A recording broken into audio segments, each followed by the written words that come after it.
Hello there, and welcome to Let's Play Ace Combat Zero, the Belkan War.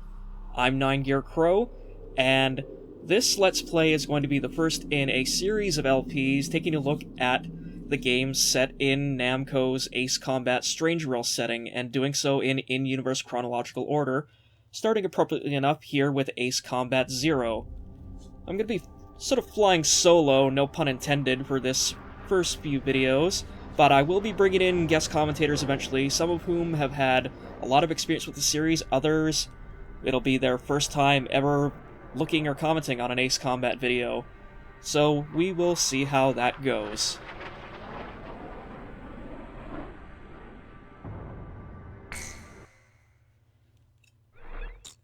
So for this LP, we are going to be starting off with a brand new game.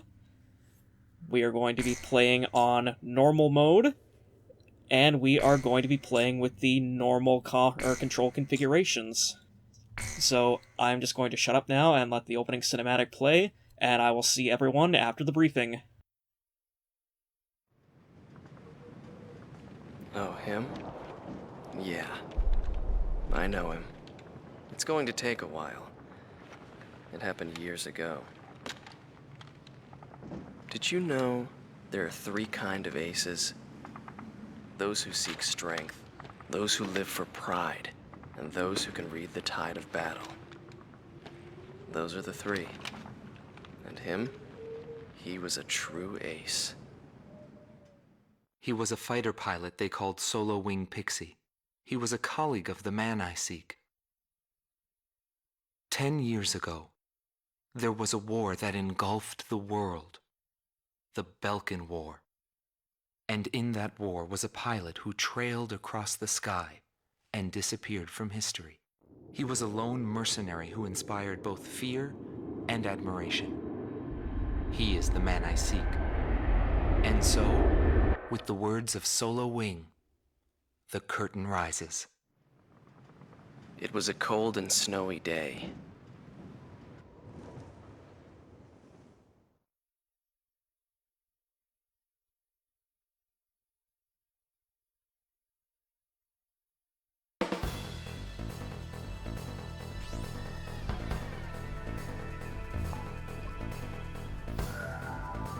Listen up. We have a situation on our hands. A major squadron of Belkan bombers has crossed our border, and it's making its way here, to Valais AFB. Apparently, they intend to attack our base in an initiative to gain hegemony over the entire Republic of Ustio. Valais AFB is our country's last line of defense. If our base falls, no one will be left to stop Belka from taking over Ustio. Your mission is to destroy the squad of bombers and defend our base. Belka's invasion must end here.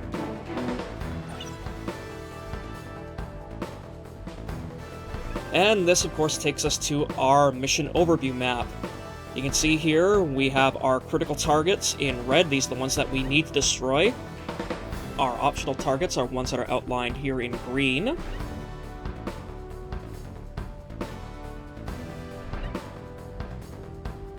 And of course our allies are here in blue, and the two triangles here are going to be us, the player, and our wingman Pixie. We, of course, are going to be playing as Cypher.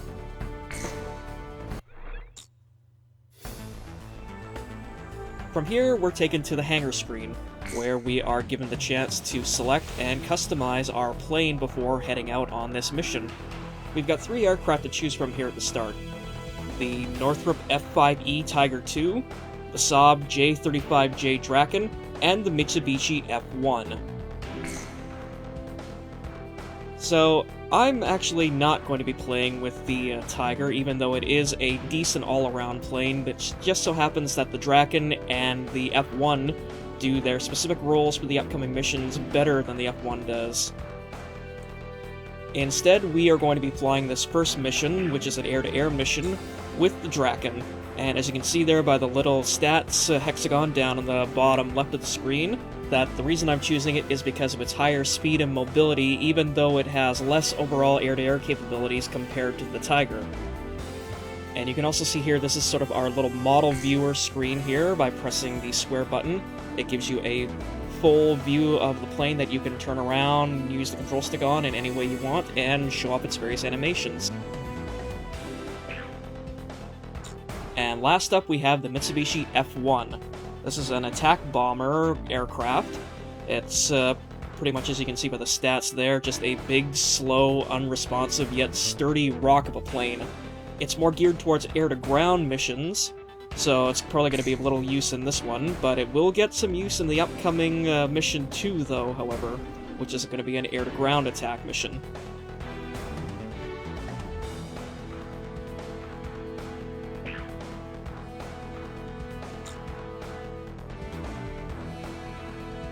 So that brings us to our special weapons screen. These are weapons designed to complement your supply of missiles, and as you can see, we have a limited number of them compared to your regular missiles.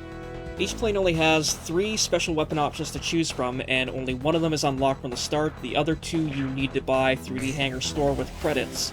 Your wingman Pixie, however, has all 3 options unlocked from the start, and he of course has a mid-range multi-missile, a large unguided bomb, and a long-range, high-accuracy but single-target special missile. So the missile we are going to be flying on our plane, for that matter, is going to be the SAAM, which can be steered using a circular targeting reticle that appears on screen once the missile is fired, and needs to be kept on the target at all times until it connects, otherwise the missile will go off course and you miss the shot. When it comes to choosing planes, Pixie is locked down to the F-15E at all times, so you cannot choose his plane like you can choose your own. But that's alright, because the F-15E, as you're going to see in the supplementary material, is a goddamn monster of a plane.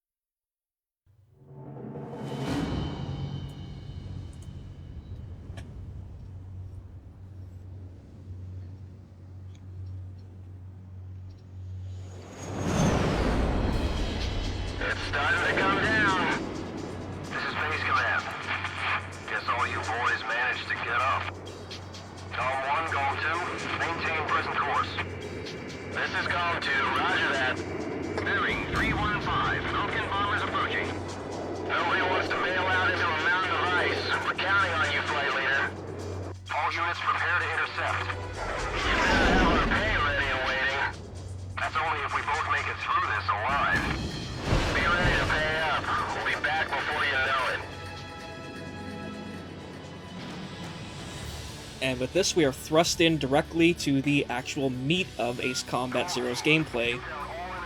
So you can see here we've got a couple of views. You've got the HUD view, the in-cockpit camera view, and the view that I'm going to be playing with primarily throughout this LP, the external camera view, because I love to see me planes in action. Down in the bottom left corner of the screen, you've got your mission minimap there, which can be expanded using the square button. And using the D-pad here, we have the ability to give our wingman Pixie orders, including attack, cover, disperse, and authority to use special weapons. The dotted line that you can see there on the expanded mini-map is our mission area, and if we cross that line at any point, we are going to fail the mission, and it's considered abandoned, so you probably don't want to do that. The thrust of this mission is running down a collection of Belkan bombers which are going to be crossing into the airspace of our protagonist nation of Ustio here in Strange Real. We'll get to the sort of meat and history of what is going on behind the scenes here in the later cutscenes and in the post that is going to be accompanying this video. But for now, we've just got to shoot down a flight of B-52 bombers before they cross into our airspace and blow up our airbase. You're automatically locked onto the closest target, and you can cycle through the nearest available targets using the triangle button. Pressing and holding the triangle button, like you just saw there, will focus the camera onto your currently selected target, allowing you to line up better firing solutions on it. However, this is a bit of a risk-reward maneuver, as it also leaves you vulnerable to enemy attacks, and you can also accidentally crash into the scenery because you are focused primarily on the target and not where you are going. So that was an example right there of our special weapon in action. Against the bombers, really, it's kind of overkill, but against fighters with higher maneuverability, it's probably going to come in a little bit handier.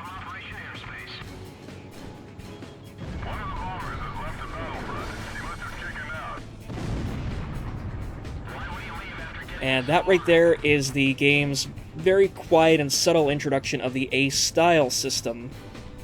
So, you'll see coming up here in a second that this Belkan bomber that has decided to turn around and head back to Belka is going to become a neutral target. Neutral targets are denoted by yellow with the big Y in the box there, and they can still be targeted and fired upon, and depending on what you decide to do with these yellow targets will ultimately affect what is called your ace style. There are 3 ace styles in the game: Knight, Soldier, and Mercenary, and depending on your actions in missions, you'll have a bar that will go up and down depending on your playstyle. Mercenaries are the ones who will shoot down pretty much every target possible to get the highest possible monetary and score value, whereas Knights will usually spare targets, let them go, and claim some kind of a highfalutin moral victory.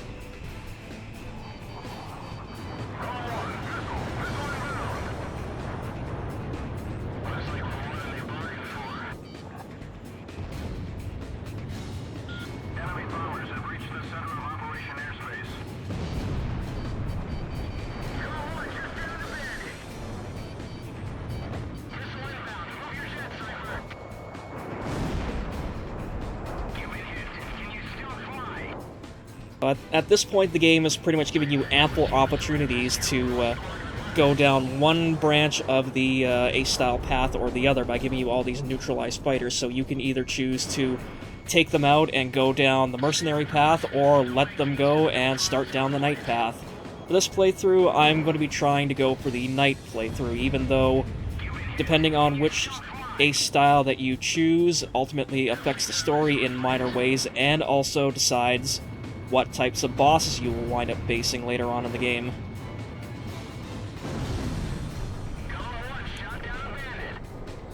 And with that, we are down to our last set of bombers. So we are just going to kick in the afterburner here, and fly right after them, and take all 3 of them out to end the mission.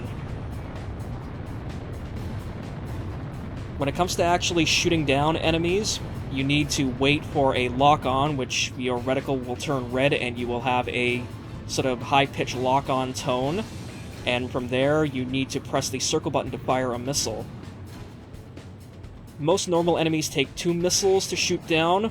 Boss enemies usually take a couple more missiles, usually 3 or 4, depending on how far you are into the game. And ground targets will usually only take 1 missile or 1 bomb to take out. So that's 1, 2, and finally, last one, 3.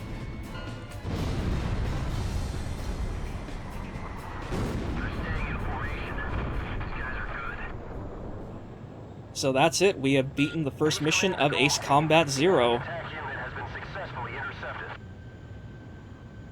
I'd like to see how those Belkan cowards report back to their superiors. Cypher, I got a feeling you and me are gonna get along just fine. Oh, buddy.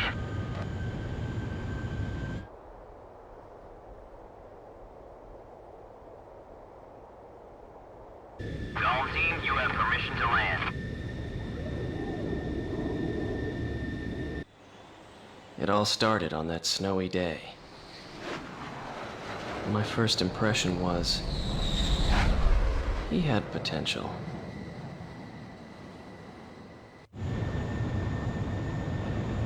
And at the end of each mission, you are given an opportunity to play through a little replay of what you have done, but I'm going to be cutting most of these out for the remainder of the LP, because, you know, they're ultimately just useless window dressing because you can't actually save any of them, so goodbye, replay. Thanks to you, Belka's attack on Valais Air Base has failed. Your efforts will not go unrewarded. Your actions may well decide who wins the Belkan War.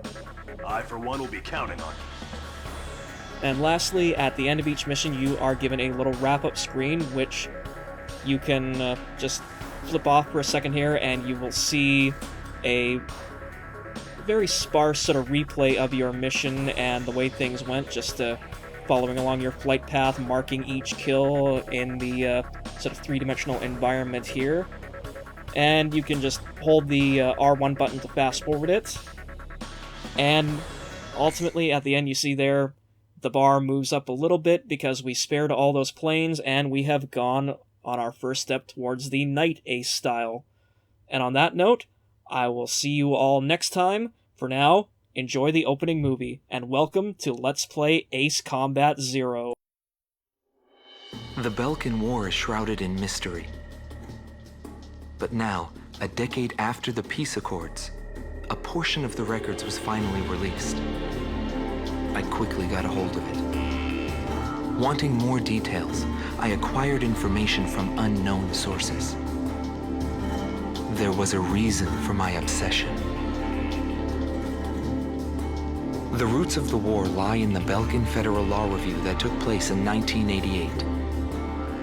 Belka, suffering from economic strife, permitted its eastern territory to secede, and the Republic of Ustio was born. But Belka's economic troubles did not subside. Meanwhile, taking advantage of the situation, the world superpower Ustio continued to flourish. Amidst the economic panic, an extreme right-wing party took power within Belka, aiming to restore strength and stability to the nation. And on March 25th, 1995, with the discovery of natural resources in Ustio, Belka began to invade its neighbors. It was the beginning of the Balkan War. Unprepared, each country fell quickly before the might of the legendary Balkan Air Force. In just a few days, they occupied all territories except for the mountain range.